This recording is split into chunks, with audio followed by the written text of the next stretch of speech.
Gabungan perusahaan-perusahaan anggota US-ASEAN Business Council atau USABC mengaku tidak khawatir dengan bergabungnya Indonesia ke dalam blok ekonomi yang terdiri dari Brazil, Rusia, India, China, dan South Africa atau BRICS. Brian D. McVitter, Senior Vice President and Regional Managing Director US-ASEAN Business Council, menegaskan perusahaan-perusahaan di USABC menegaskan mereka tidak terlalu khawatir. Mereka tidak melihat adanya masalah soal kebijakan ini.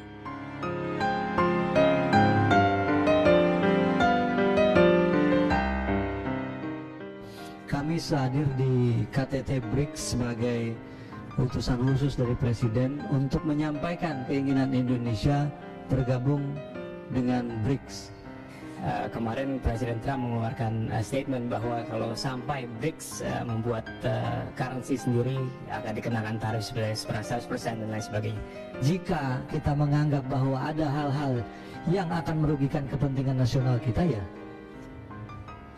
kita bisa saja tinjau ulang ataupun lihat kembali.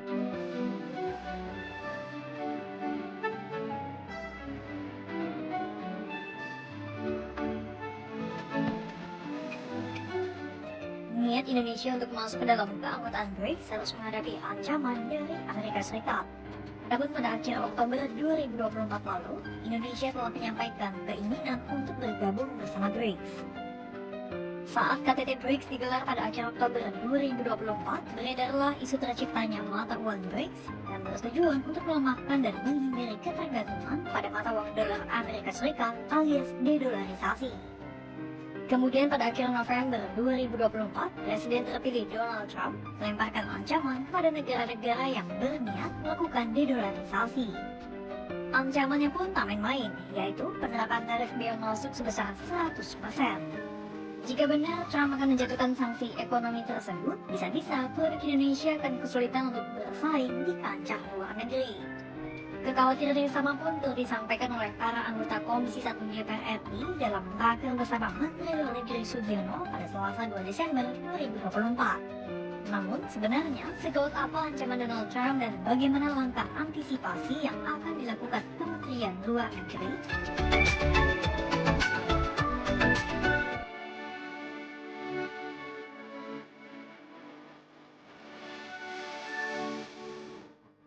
Jadi pada Minggu 1 Desember 2024 dalam akun sosial medianya, Trump menuliskan ancamannya kepada negara-negara yang berani melakukan dedolarisasi.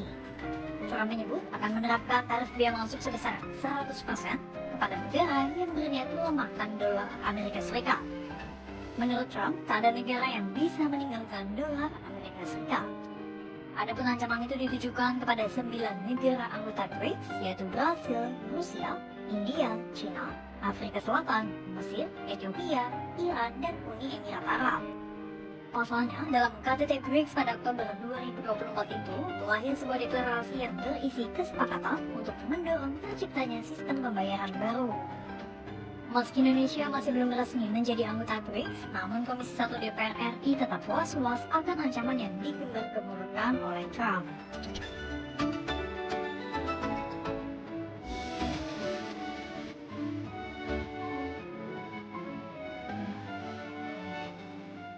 Kekhawatiran disampaikan oleh sejumlah anggota Komisi 1 DPR RI dalam rapat kerja bersama Kemenlu pada Selasa 2 Desember 2024.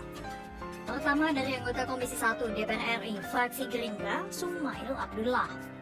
Sumail khawatir jika menjadi anggota BRICS, Indonesia akan mengalami gangguan dalam hubungan dengan Uni Eropa dan Amerika Serikat.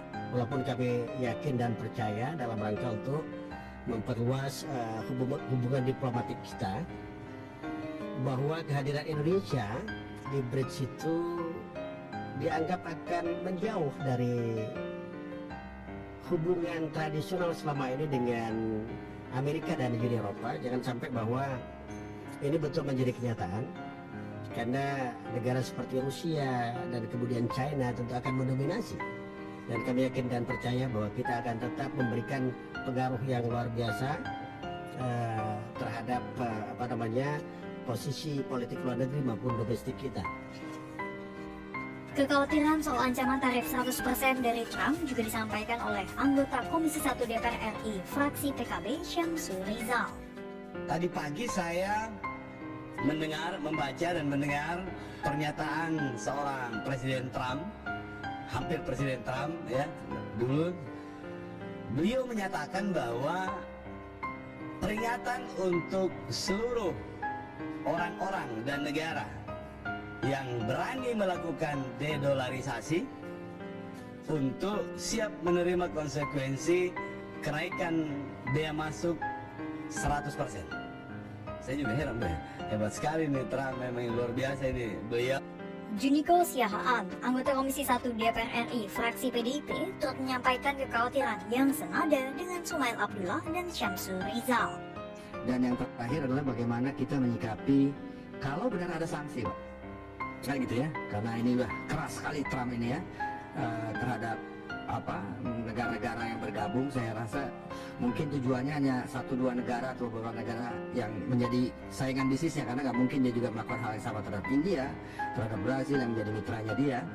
Tapi mungkin kita akan jadi salah satu yang menjadi sasaran ketika kita melihat bahwa digadang-gadang BRICS akan melakukan dedolarisasi, kemudian membuat sebuah mata uang kayak gitu, nggak mungkin ya membuat mata uang sendiri.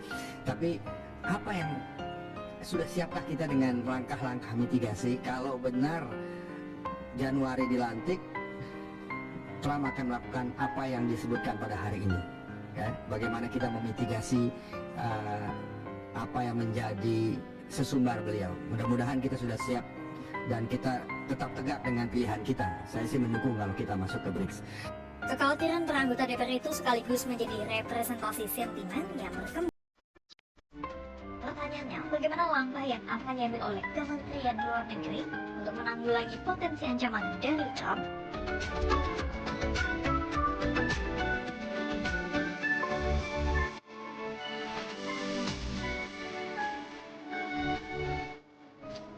Meski dalam deklarasi KTT BRICS pada Oktober 2024 lalu disebutkan adanya upaya mendorong terciptanya alternatif transaksi ekonomi, namun Sugiono menegaskan bahwa isu dedolarisasi dan penciptaan mata uang BRICS tak dibahas sama sekali dalam forum tersebut.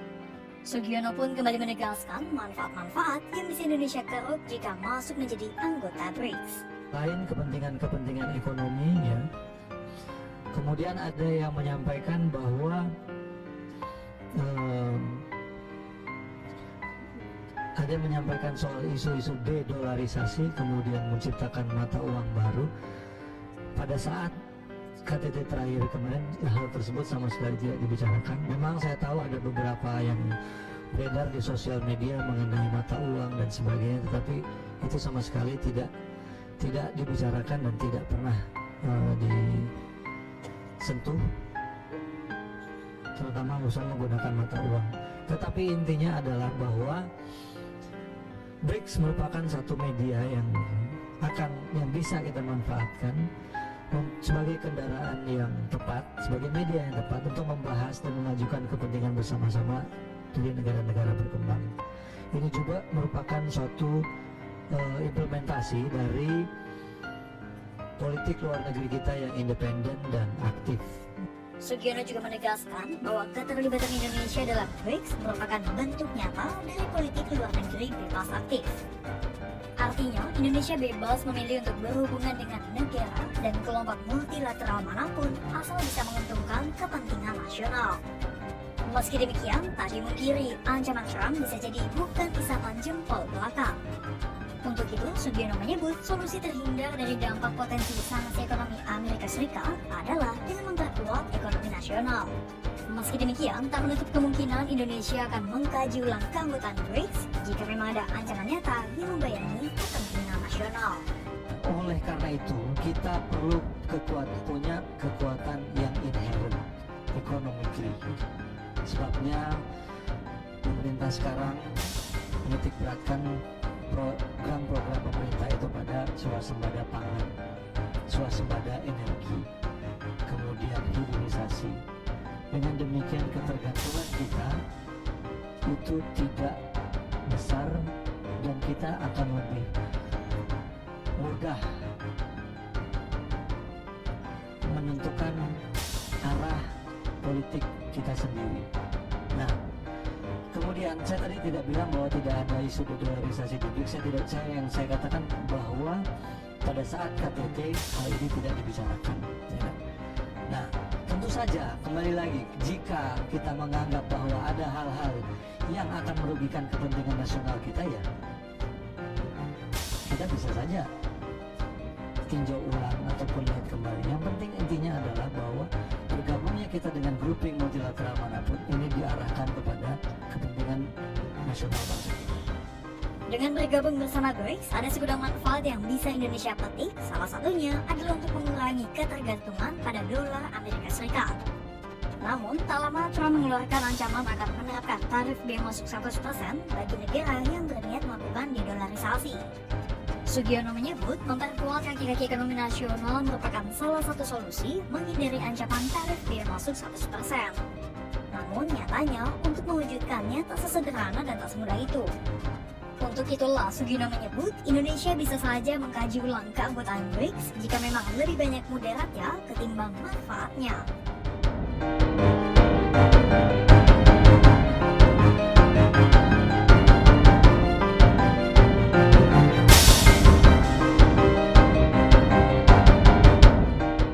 Menteri Luar Negeri atau Menlu Republik Indonesia Sugiono menyebut BRICS bukan satu-satunya blok ekonomi yang diikuti Republik Indonesia. Sejauh ini, Republik Indonesia telah aktif di kelompok multilateral yang lain, seperti G20, Asia Pacific Economic Cooperation atau APEC, ASEAN Indo-Pacific Forum atau AIPF, MIKTA atau Meksiko, Indonesia, Korea Selatan, Turki, dan Australia, dan Comprehensive and Progressive Agreement for Trans-Pacific Partnership atau CPTPP.